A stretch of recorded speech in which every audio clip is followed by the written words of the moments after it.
Mari kita buka pembacaan firman Tuhan di dalam Roma pasal 9, mulai ayat yang ke-9 dan seterusnya. Kita perhatikan di sini bahwa firman Tuhan itu mengandung janji. Firman Tuhan itu ya dan amin. Firman Tuhan itu pasti tergenapi.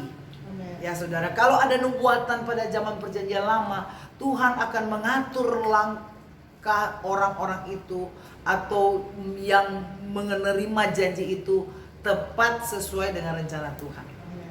Ya, kalau dikatakan bahwa Tuhan memilih Abraham karena Abraham memang hidup benar di hadapan Tuhan.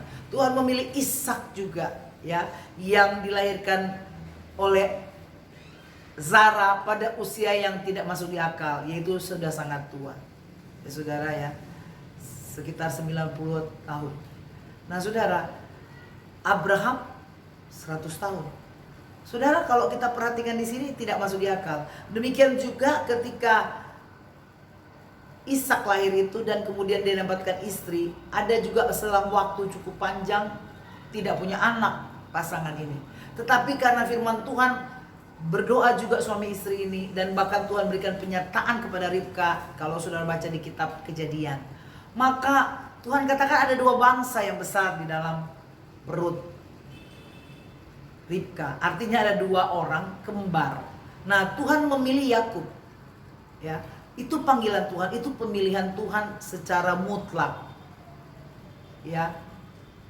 Dan kita perhatikan saudara, kalaupun Tuhan memilih tidak pernah salah. Karena kenyataannya Esau memang punya kehidupan yang nggak jelas saudara ya. Dia merendahkan hak kesulungan, dia menikah dengan orang-orang yang tidak disukai oleh orang tuanya, bangsa kafir.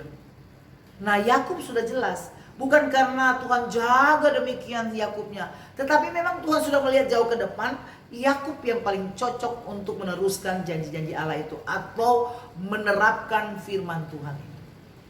Ya, semoga pada saat ini juga saudara mari berpadanan dengan firman Tuhan, sehingga rencana Tuhan yang indah dalam hidup kita tidak sia-sia, tidak berantakan karena saudara yang memilih untuk berantakan. Saya selalu percaya bahwa Tuhan punya rencana yang indah bagi setiap orang. Tidak ada yang terkecuali, semua orang. Tetapi kalau orang itu melenceng dari koridor firman Tuhan, ya berarti itu pilihan dia, saudara. Tetapi kalau dia balik lagi, Tuhan tetap mengasihi saudara. Nah, kalau misalnya juga Tuhan memilih Yakub dibandingkan Esau, ini bukan berarti Tuhan membenci Esau karena Esaunya, tetapi karena perbuatan-perbuatan Esau yang tidak baik. Dan saudara perhatikan juga ketika pada zaman Musa dan mereka bangsa Israel ini baru keluar dari Mesir dan angin ke Kanaan, mau lewat aja di tempat keluarga mereka ini, kan masih bersaudara kan, keturunan Esau dan keturunan Yakub. Nggak boleh sama keturunan Esau, nggak boleh, pokoknya jahatlah mereka. Ya karena kehidupan mereka yang memilih untuk jahat, saudara. Ya, kalaupun Tuhan memilih, itu karena Tuhan sudah tahu ke depannya seperti apa, saudara. Nah, jangan sampai kehidupan kita ke depan justru yang bobrok. Mari kita tetap on the track, kita tetap pada jalurnya Tuhan. Karena ingat selalu, firman itu mengandung janji. Kalau engkau dan saya melakukan firman Tuhan, maka Tuhan Yesus akan menolong kita, saudara. Firman Tuhan tidak pernah gagal. Ya, makanya percaya firman Tuhan itu ya dan amin dalam hidup kita. Mengandung janji, dan janji itu bukan janji yang tidak akan ditepati atau cuma 90% atau 80% atau 99,9%, tapi 100% pasti digenapi dengan cara Tuhan. Ya, jadi kalau kita perhatikan di sini, hanya kitanya sendiri yang harus membangkitkan iman kita, percaya kita kepada Tuhan supaya kita mendapatkan janji-janji itu, saudara. Ya. Ketika Yesus lahir ke dunia ini dan kemudian menggenapi karya Allah di kayu salib dan dia naik ke surga, dia berjanji mengirimkan Roh Kudus, dan Roh Kudus itu kita dapatkan.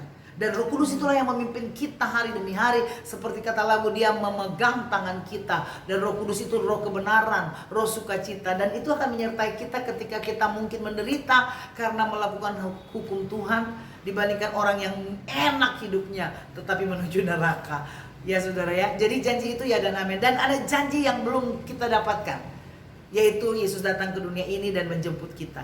Ya saudara ya, mari kita selama hidup kita gunakan waktu yang baik dengan percaya bahwa Firman Tuhan itu mengandung janji. Semua firman Tuhan yang belum terjadi itu masih janji.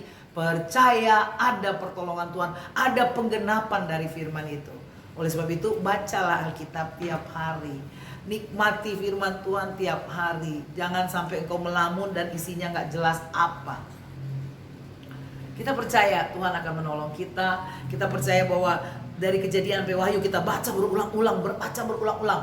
Jangan pikir engkau tahu. Memang kau tahu mungkin logika, tetapi engkau belum tentu beriman pada yang kau tahu itu. Nah, oleh sebab itu ingat baik-baik firman Tuhan. Firman itu mengandung janji. Jadi apa yang Tuhan firmankan dalam hidupmu itu pasti terjadi yang terbaik. Haleluya. Kapan dan caranya bagaimana? Serahkan aja ke Tuhan. Jangan ngotot-ngotot pakai cara sendiri. Karena Abraham ngotot pakai cara dia dapatkan anak yang Tuhan tidak mau yang itu. Tuhan mau melalui Sarah. Itu kata Alkitab, saudara ya. Jadi ketika melalui Sarah dan dapatlah Ishak, itu yang Tuhan punya rencana. Rencana daging tidak berlaku. Rencana Tuhan yang terbaik. Ketika kau tidak mampu, kau berseru Tuhan, tolong, mujizat terjadi. Pasti terjadi mujizat.